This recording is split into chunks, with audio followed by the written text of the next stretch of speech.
दावत खिताब देता हूँ कि वो तशरीफ लाए और इस मजलिस को अपने खिताब से मजीद मुज़य्यन करे और साथ ही तमाम आने वाले मेहमानों का शुक्रिया भी अदा करे। हजरत मौलाना मुफ्ती कमाल शाह हक़ानी साहिब दामत बरकातुहुमुल आलिया। अल्हम्दुलिल्लाहि व कफ़ा वस्सलातु वस्सलामु अला सय्यिदिर रुसुल व खातमिल अंबिया। अम्मा बअद फ़क़द क़ाल अन्नबी सल्लल्लाहु अलैहि वसल्लम इन्नल्लाह यरफ़अु बिहाज़ल किताबि अक़वामा व यदअु बिही आख़रीन औ कमा क़ाल सल्लल्लाहु अलैहि वसल्लम।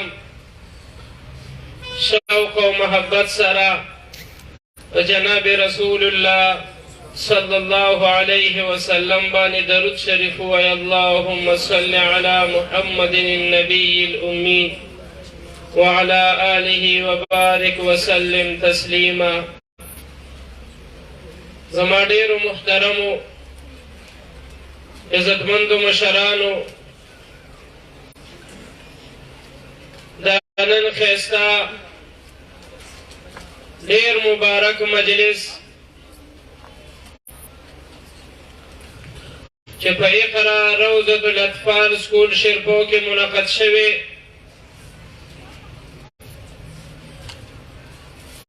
मौलाना जमाल शाह साहब और दाग़ी मलगरो स्तासो बचोता द कुरान करीम और द स्कूल तालीम वर्कड़े और नने दाग़ी को खुशहाली की दाख़िस्ता मुबारक मजलिस जोड़ करे मशरान उलमाए किराम तशरीफ रावड़े। अल्लाह पाक ने दासे मुबारक मजालिस ज़मंग उस्ताज़ो हमेशा हमेशा नसीब की। ढेर मशरान ढेर वक्त ना रागली दी और द इब्तिदा ने दा प्रोग्रामों का द माशुमान तकारीर नज़मुना और हमदुने वौरिदल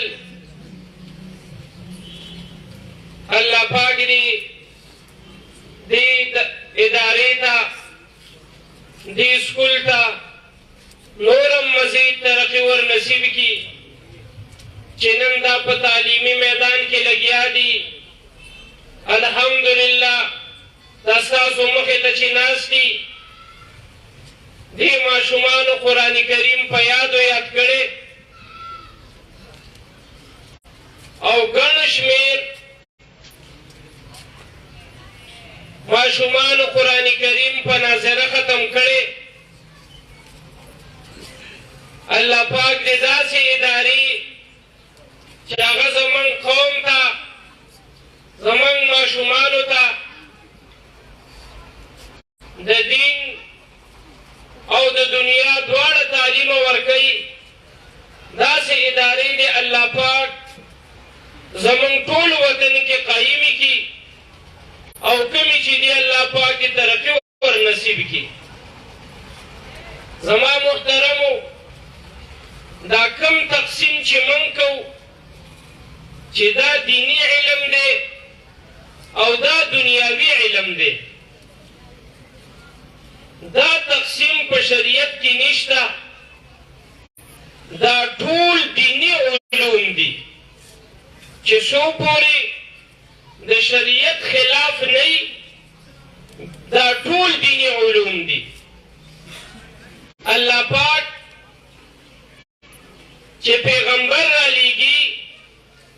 खालिस द दीन द पारे रालीगी दाऊद अलैहिस्सलातु वस्सलाम ता अल्लाह पाक दज़गरी चल खुदलो पागा ज़माना की बजंगुना वशी तुरी सरकीदल दागेन द बचाव به ډالو د اوسپنې کمیز غره به وه لوارانو به جوړوله داود علیه السلام ته الله پاک د لوارۍ چلو ښوده چې زغره به دې طریقې سره جوړې او الله پاک خو چې کوم پیغمبر علیه السلام هم رالیږي د دین دپارې رالیږي او دلته داود علیه السلام ته د لوارۍ چلو ښوده پته ولګېدله چې لواري د وحي علم دی دینی علم دی نبوي علم دی چې نن د هغې جدید شکل دا جدید ټکنالوژي ده چې هغه وخت کې د اوسپنې هغه څیزونه جوړېدل او نن د اوسپنې نه دا جدید څیزونه جوړېږي نو کم خلک چې په دغې کې کوشش کوي دا عین په دین روان دي او دا عبادت دی نوح علیه السلام چې کله الله پاک راولیږه طوفان را روانو د هغې نه د بچو طریقه کشتۍ وه ترکاڼانې جوړی الله پاک خپل پیغمبر نوح علیه السلام ته د ترکاڼۍ چلو ښوده چې کشتۍ په دې طریقې سره جوړې او د دې امتحان نه دې افت نه به په دې طریقه باندې بچ کېږي پته ولګېدله چې ترکاڼي د وحي علم دی نبوي علم دی دینی علم دی ابراهیم علیه السلام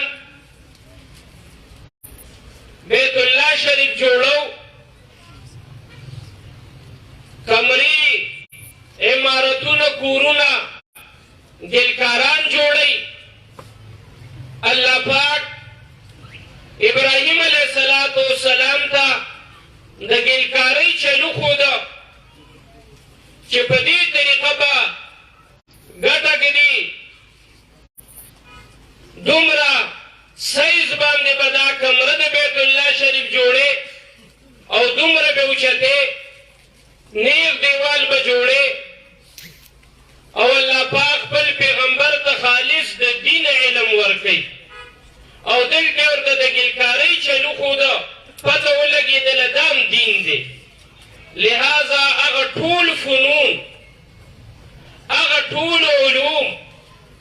چې کوم ته موږ په خپل ژوند کې محتاج یو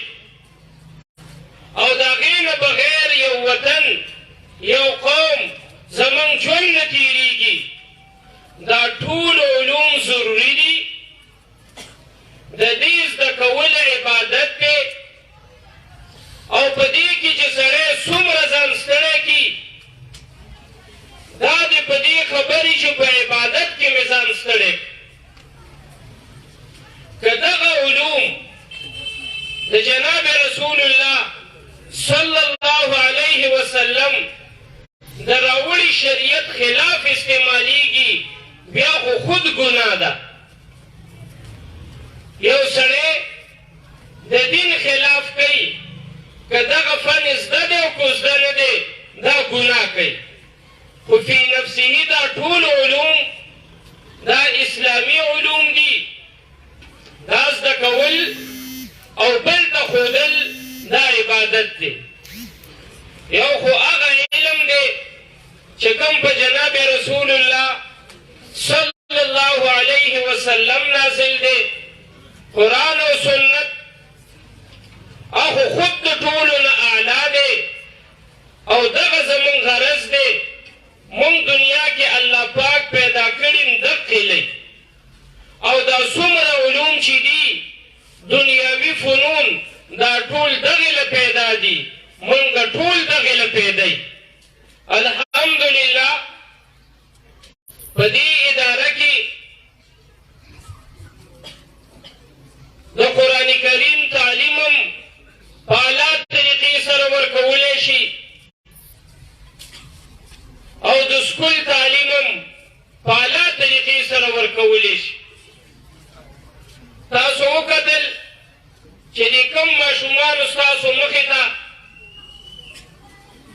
کوم تقریرونه او نظمونه وویل، څومره اعلی طریقې سره په دې ځای باندې د بیان دپاره د دومره وړوکي ماشوم ودرېدل، دا ډېر ګران کار دی. دغې دا دومره حوصله پیدا کول او دا بیا دلته راتلل، اظهار ما فی الضمیر کول، دا ډېر ګران کار دی. یقینا چې دا مونږ واورېدل، ډېر زیات په دې باندې خوشحاله شو. او دا مشران چې کوم راغلي، په یو یو تقریر، په یو یو نظم به دوی داد ورکو. الله پاک دې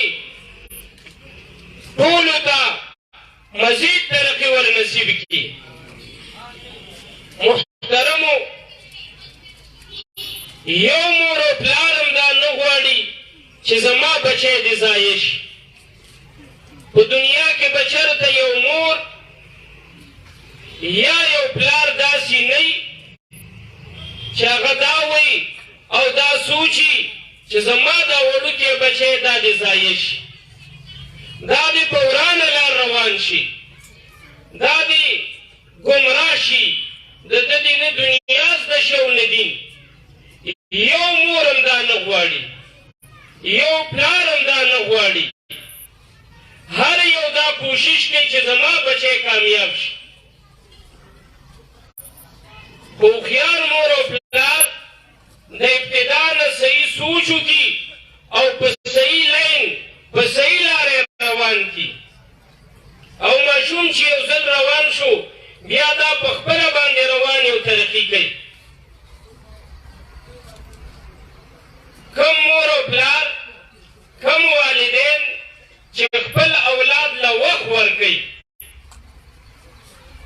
د دې وخت په وخت باندې نگراني کوي، د صحیح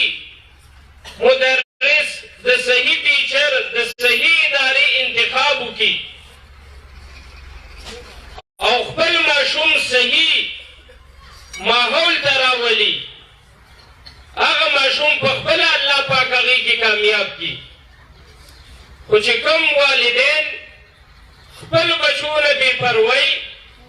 وخت نه ورکوي، په خپله باندې به هغوی په ورانه لار روانېږي. بعض اوقات زمونږ دا سوچي چې زه وله روټۍ جامه وګټم او که زه دوی سره کښېنم. محترمو، یاد ساتئ، دغه روټۍ جامه به م ګټي، دغه هم ضروري ده، او دوی سره به کښېني، دا هم ضروري ده. دوی له به وخت ورکوي، دا ضروري ده. دوی چې کوم سبق په سکول کې ویلی دی، دا به دې باقاعده اورې، باقاعده به د دې تپوس کې. دلته به سکول ته راځي، په میاشت کې چې کوم جایزه رپورټ دوی جوړوي، باقاعده هغه به دې حاصلې چې دې میاشت کې زما ماشوم څه پراګرس، څه ترقي وکړله او که نه دې کمزورتیا طرف ته روان دی. چې کوم والدین دا کار کوي، نو بیا اداره هم کوشش کوي د هغه ماشومانو ښه نګراني کوي، الله پاک ماشوم کامیاب. محترمو، زمونږ دې مدرسه کې، دې سکول کې، دې اداره کې چې کله ماشوم داخلي شي، وړوکی ماشوم چې راشي ابتدایي، نو اولنی کلاس هغې ته روزبا وایي. دا 6 میاشتې کلاس وي، په دې کې ماشوم ته یو څو دعاګانې وښیي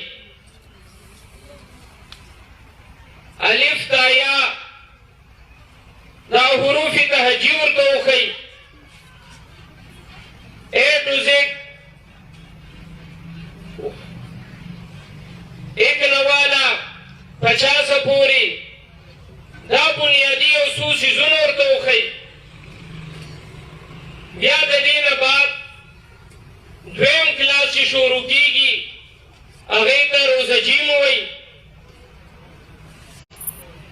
په هغې کې د دې نه لږ وړاندې نور څیزونه لیکایي وغیره دا هغه ته شروع شي او ماشوم په ابتدا کې لفظ یادول یې ډېر شي. فطرتي کار دی، پېژنګلو کمه کوي او دا چې مخکې رواني نو استادان مستقل دته د یو یو حرف تمیز کوي. دې نه بعد بیا چې کوم کلاس شروع کېږي نرسري قاعده کلاس هغې ته وایي. په هغې کې دوی ته بیا اقرا قاعده شروع شي او ورسره د هغه کلاس مناسب مضامین شروع شي. بیا د دې نه بعد چې کله ماشوم یو کال بعد 1 کلاس ته شي محترمو د دې نه بعد بیا دته سکول هم ښیي او حفظ هم ورته شروع کړي. 11 بجو پورې د دوی حفظ وي او د هغې نه بعد انګلیش، میتھس، ساینس، اردو، اسلامیات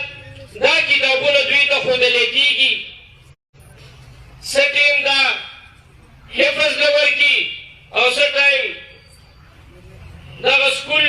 مضامینو له ورکړي او دا لازمي خبره ده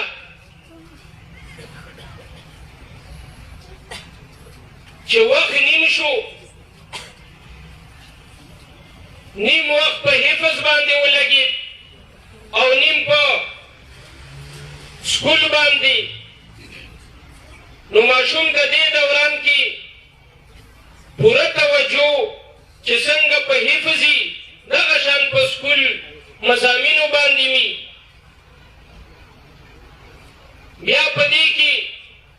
بعضې ماشومان هغه کمزوري ځکه هر ماشوم حفظ نشي کولی یا بعضې والدین دا وایي چې زما دا ماشوم قرآن کریم په ناظره زده کړي او څو منتخب صورتونه یاد کړي د دې نه بعد زه په ده باندې صرف سکول ویم. نو د اول نه واله تر 9م جماعته پورې موږ سره مستقل د سکول انتظام دی. بیا په هغه ماشوم باندې موږ حفظ نه کوو، صرف هغه ته سکول ښیو، ناظره، دعاګانې، څو صورتونه دا هغه ته موږ وریاد کو او مستقل د هغه کار د حفظ وي. کوم ماشوم کې چې صلاحیت یې د حفظ کولو یا د والدینو ډېر زیات شوق یې چې خامخا د حفظ وکړي نو د اول نه واله عام طور 5مه پورې یو متوسط ماشوم الله پاک حافظ قرآن جوړوي زمونږ دې ترتیب کې. کله یو ماشوم د دې نه مخکې م حفظ وکړي، کله لږ وروستو شي، خو عام ترتیب دغه دی. بیا نیم وخت هغه حفظ کوي او نیم وخت د سکول سبق وایي او چې کوم حفظ نشي کولی کمزوري زمونږ خپل هم دا شوقي او خپل هم دا سوچي چې دغه ماشوم ته مونږ بیا د سکول پوره تعلیم ورکو. الحمدلله وخت په ورځ په دې کې الله پاک تعداد هم سیوا کوي او دا ستاسو د مشرانو د علاقې اعتماد دی چې دې مدرسې ته، دې ادارې ته، دې سکول ته تاسو خپل ماشومان راولئ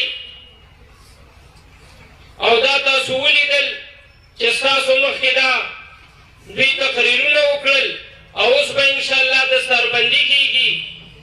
چې کوم ماشومان حفظ کړی دی دوی به راځي او دا علما کرام به د هغوی په سر باندې د خیر او د برکت لاس ږدي. الله پاک دې ستاسو زمونږ د ټولو دا راجمع کېدل زمونږ د دې ماشومانو او زمونږ د دې وطن زمونږ د قوم د کامیابۍ سبب وګرځئ. څنګه موږ نن دلته راجمع شوي دغه شان دې الله پاک موږ ټول جنت الفردوس کې راجمع کړي. واخر دعوانا ان الحمد لله رب العالمين.